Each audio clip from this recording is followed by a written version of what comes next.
वालेकुम अस्सलाम। अपना नाम आजाद अहमद है। रेडी वाने आ वाह के लभ जाता 500-700 रुपया। 4 बच्चे ने, 3 बच्चियां 1 बच्चा निहाले। बस भैन माड़ा मोटा ही हुंदा किसी के अगे हथ फैलाने नालों यही अच्छा है।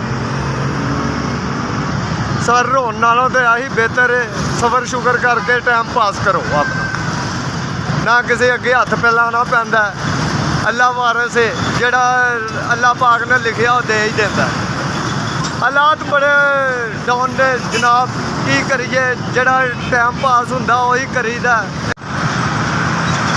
सर इन्हां दा राशन पवावांगा बच्चियां वास्ते। अल्लाह पंजतन पाक उन्होंने खुश रखे। पाक परवरदिगार उन्होंने ज़्यादा दे जिन्होंने 5000 की साड़ी इमदाद की है। अल्लाह पाक उन्होंने भला करे।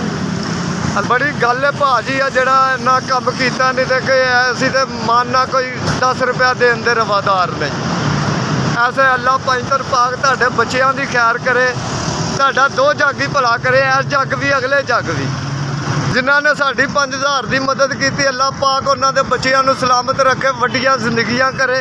अल्लाह पाक उन्होंने चोलियां भर भर देवे। SVS तुहाडा भला होवे, तुहाडी खैर होवे।